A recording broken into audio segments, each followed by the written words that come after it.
A vida é difícil, né? É um sopro, né? Cada um de nós vem e escreve uma historinha que o tempo apaga, implacável, né?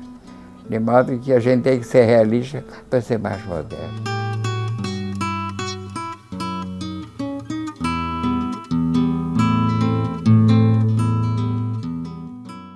O Nene dizia, é preciso sonhar.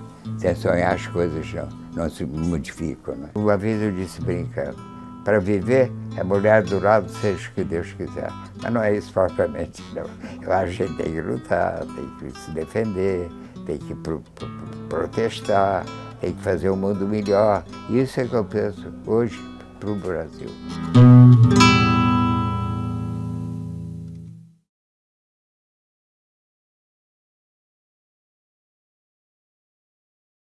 Eu morava com meu avô, Ribeiro de Almeida. Aliás, meu nome devia ser Oscar Ribeiro de Almeida, que eu morei com esse avô a vida inteira. E fiquei com uma ideia muito boa dele, porque ele foi ministro do Supremo Tribunal durante muitos anos. Morreu teso, morreu pobre, deixando para nós só a casa que nós morávamos em Laranjeiras. Então eu morei com ele esse tempo todo. Era uma família assim, cheia de preconceito, religiosa. Tão religiosa que na sala de visita, que tinha umas 5 janelas, minha avó fechava uma delas ao domingo, era o oratório, e a missa rezada em casa. Eu sei que eu venci todos esses preconceitos, e quando saí para a vida, achei o mundo tão injusto, né?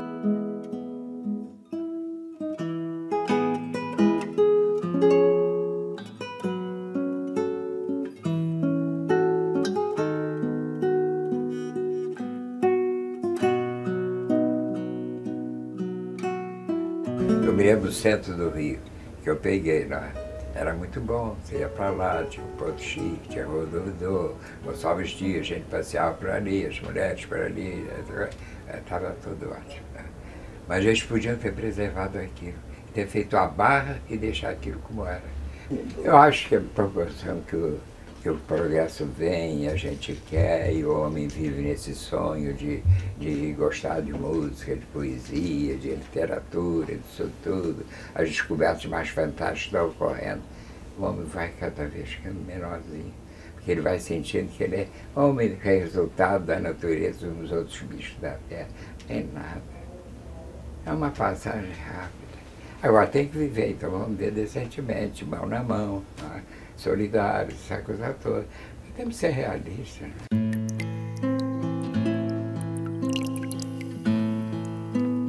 Eu gosto muito de ficar sozinho, no meio do negócio da solidão.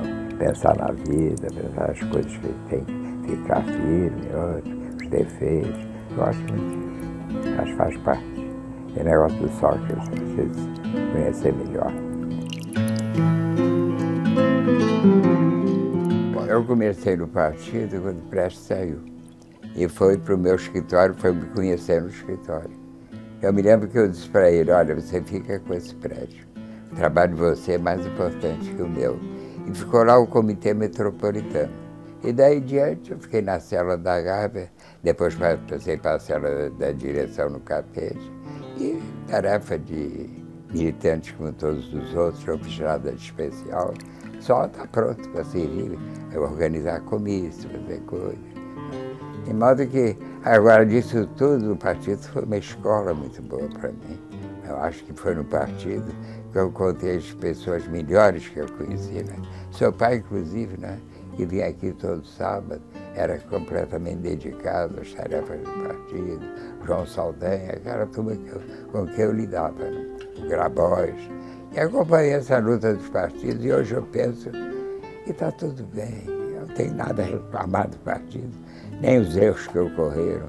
Às vezes a gente toma uma posição política assim, ou pela leitura, ou pelos amigos progressistas que teve a oportunidade de ter, não é? Mas comigo é engraçado, a coisa nasceu comigo mesmo. Eu comecei a ajudar o Socorro Vermelho, eu não conhecia o partido, a gente arranjava os donativos e tudo, e daí segui em frente. Eu ajudei tão pouco, eu ajudei como militante e tal, ajudando a organizar comícios, essa coisa. Mas às vezes o partido pegava no pé? Era contra um pouco a intelectualidade? Quando pegou o problema do Getúlio, uma vez partiu, a ordem era para a cela para resistir. Né? Eu fui.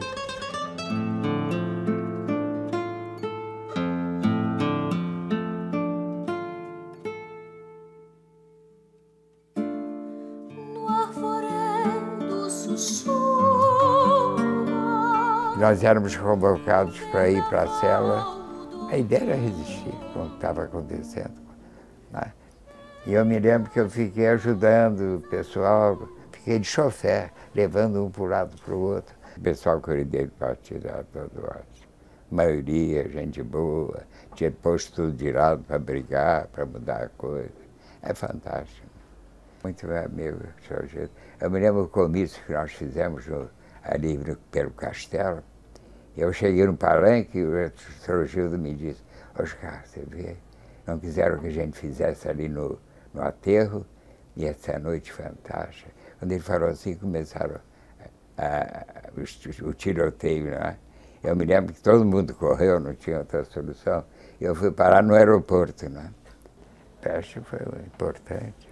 Correu o Brasil de lado a lado, lutando, né? Deu a vida para o partido, né? É uma figura que a gente tem que respeitar. Quando o Prestes morreu, eu fui lá, ele estava no quarto, foi no dia que ele morreu, de manhã, ele estava numa agitação, parecia que estava tendo um ataque, eu nunca... Deve perguntar ao meu irmão o que podia ser. E, geralmente ele morre, já está se preparando, né? Está quietinho. Não, o Prestes é uma figura, corajoso. O Agildo era figura, ele vinha muito aqui.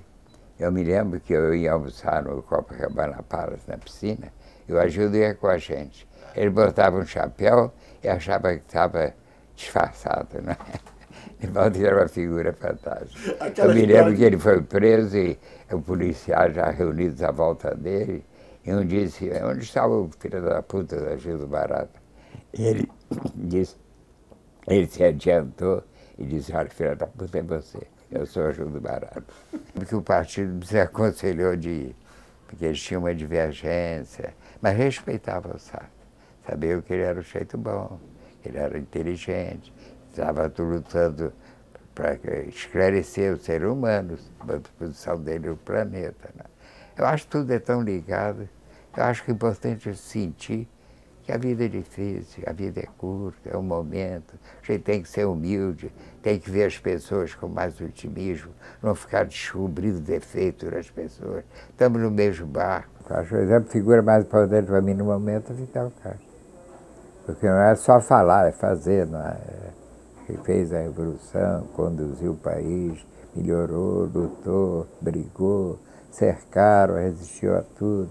É fantástico. Isso é uma grande figura da humanidade. Né? Marighella foi importante. Feito Guevara, né? Uma vida assim que honra o país que nasceu. Né? Não, a luta existe. E hoje em dia, a minha ideia, eles dizem que é fantasia, mas é a revolução, mudar as coisas. Regime, melhorar o capitalismo é ridículo. O partido não morreu, né? Está todo mundo aguardando uma solução. O que o partido significou? Para mim foi uma escola fantástica. Aprendi a ver a vida diferente. Né? Bem que o importante não é o meu trabalho, não tem a menor importância. Hoje eu estou na linha, na mesma posição, eu preciso mudar. A única solução é a revolução. Mas do outro lado eu sinto que a vida é difícil, né? É um sopro, né? Cada um de nós vem, escreve uma historinha que o tempo apaga, implacável, né? De modo que a gente tem que ser realista para ser mais modesto. Não basta olhar para o céu e ver como o ser humano é insignificante. É preciso saber, ele tem que viver, ele tem que ver decentemente, ele tem que lutar. E para isso ele tem que entrar para o partido. Atenção, Brasil! Atenção, Brasil! Atenção, Minas Gerais! As tropas do 2º Exército, sob o comando do general Cruel, já sitiaram o estado da Guanabara. Você sabe que eu saí do país antes do golpe. Eu me lembro que eu me despedia do Darcy Ribeiro, E ele me dizia, Oscar, estamos no poder. Era no tempo do Jango, não é? Eu fui para a Europa, quando eu estava lá, é que estourou o golpe militar aqui dos militares, o golpe dos militares. Eu fiquei lá algum tempo, né? Mas quando voltei, a primeira vez que cheguei, no dia que eu cheguei no Rio, no outro dia eu fui chamado da polícia.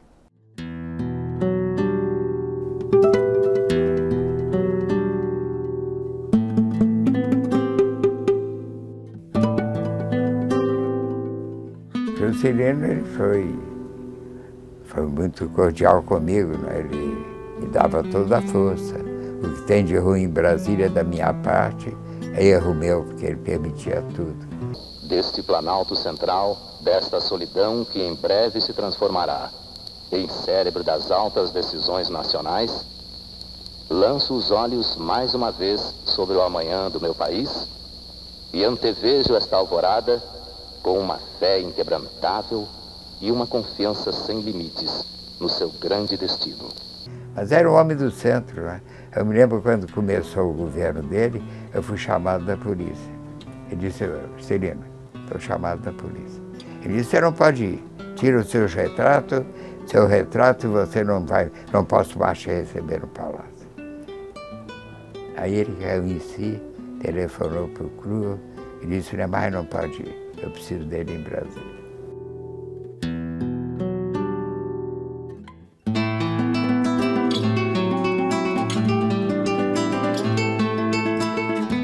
Foi uma aventura, né? Eu me lembro quando cheguei lá, fim do mundo, tinha ligação, não tinha estrada, não tinha telefone, não tinha nada. Mas foi aquele entusiasmo, já está caro. Pampulha foi a mesma coisa, a mesma correria, não é?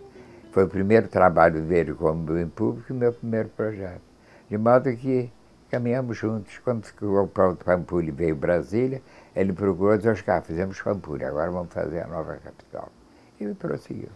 Ergueu-se a obra-prima do gênio de Oscar Niemeyer, o Palácio da Alvorada, residência oficial do chefe da nação e marco monumental da conquista do Planalto.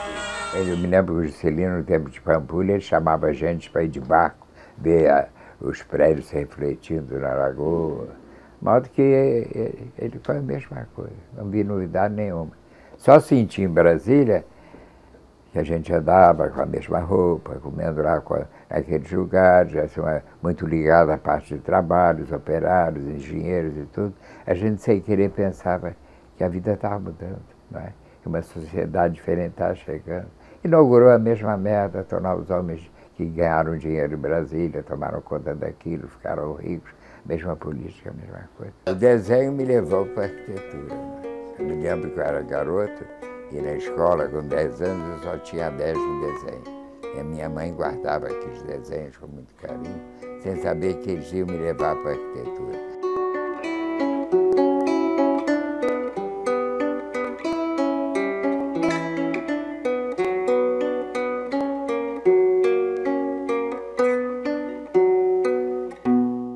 Quando eu fui fazer o meu primeiro trabalho, eu fiz completamente diferente do que o Corbusier fazia, por exemplo. Eu procurei uma arquitetura mais leve, mais solta, mais criativa. A curva classifica bem o concreto armado. A reta não, é bom para as estruturas metálicas. Então, quando eu faço o projeto, eu fico satisfeito quando sinto que é diferente. E aí eu escrevo o texto explicativo, porque o jeito que lê o texto vai compreender como a arquitetura vai funcionar. Porque a arquitetura mesmo, ninguém entende. Um detalhe qualquer, a pessoa nem percebe. Eu me lembro que, tá a conversa chata. Não, tá ótimo. Tá ótimo. Por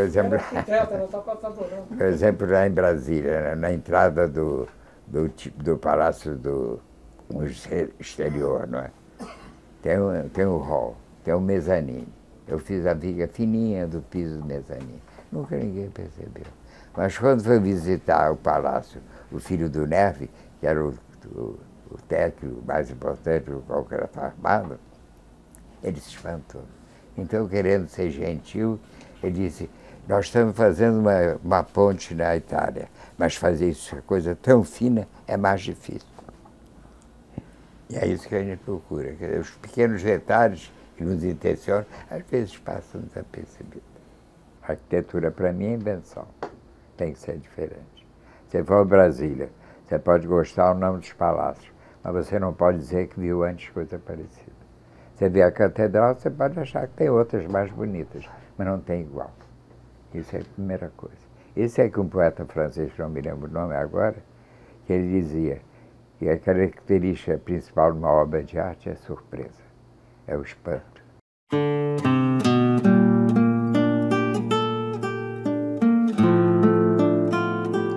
Agora a técnica evoluiu tanto que a gente podia deixar de lado o que houve antes. O arquiteto, para fazer arquitetura hoje, ele podia esquecer tudo que aconteceu antes. O concreto mudou tudo. O CIEPS mostrou qual é o meu pensamento com relação a obra assim ligada à classe operária. Quando nós fizemos o CIEPS. O CIEPS era um projeto muito bom que o Darcy idealizou. Era o aluno o tempo todo da escola, que ele não tinha na favela lugar onde ficar, ficava o dia inteiro, tinha ginástica, tinha lugar para estudar, tinha tudo isso. Era uma solução muito boa. Mas quando resolveram fazer uma na favela, não mudaram não, o Brizola botou o mesmo prédio. Então, quando os alunos entravam da favela, entravam no prédio, a gente sentia que eles estavam iludidos, estavam satisfeitos, um certo orgulho, como se as coisas pudessem melhorar e já começassem a participar das coisas que até hoje só filho de rico participa, não é? De modo que essa ideia que eu tinha, eu senti comprovado. Chegar junto da favela, fazer uma obrazinha modesta para pobre, é uma sacanagem. Tem que fazer igual dos outros. Me chamaram, me convidaram para conversar com os dirigentes da Faculdade de Arquitetura, não é? Eram uns 3 velhinhos, naquele tempo para mim eles eram velhinhos. Então eu disse, doutor Neymar, o que o senhor pensa da arquitetura soviética? Eu disse, olha, eu estou com vocês, problema político, luta pela paz, essa coisa toda, mas eu não vejo, não tenho nenhuma razão para defender a arquitetura de vocês. Por que, Oscar? Porque é uma merda. Então eles disseram, mas apresente suas críticas. Eu disse, pô, eu não vim aqui para criticar, mas vocês querem a minha opinião, esse prédio é muito ruim. A estrutura é ruim, as colunas são grossas demais, os espaços são pequenos, a circula é ruim. Então por que você não apresenta a sua crítica ao arquiteto? Eu não tenho que apresentar crítica não, vocês estão perguntando. Eu acho que como comunista eu devo dizer o que eu acho, e não concordar. Igual estou de acordo, estamos lutando junto com a União Soviética, mas a parte artística está muito prejudicada, é lógico. E no campo da arquitetura, se eu tenho que falar de arquitetura, o importante é esquecer o passado. Esquecer aquele tempo que era a primeira verga, a primeira abute, as grandes catedrais. O vocabulário do concreto armado é tão rico que hoje ele permite uma arquitetura diferente. Ele comanda. Se você tem um grande espaço a cobrir, de 200 metros, por exemplo, o concreto é que dá a solução. É uma casca de concreto. Uma linha reta seria desatualização, seria mais caro, mais difícil, seria uma coisa insensatez. Eu, por exemplo, faço arquitetura até o projeto definitivo. Eu faço projeto. A solução está definida, aí eu dou o trabalho de desenvolvimento para outro escritório. Estou colaborando. Então eu faço a metade do meu trabalho. Eu fico em contato com eles e acompanhando o desenvolvimento. Mas a primeira parte, aqui não tem nenhum arquiteto. A arquitetura é muito pessoal. Trabalho sozinho aqui, faço projeto.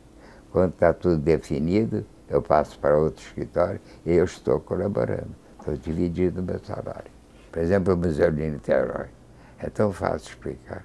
Cheguei lá, vi o terreno, vi o mar, vi o panorama, vi as montanhas do Rio.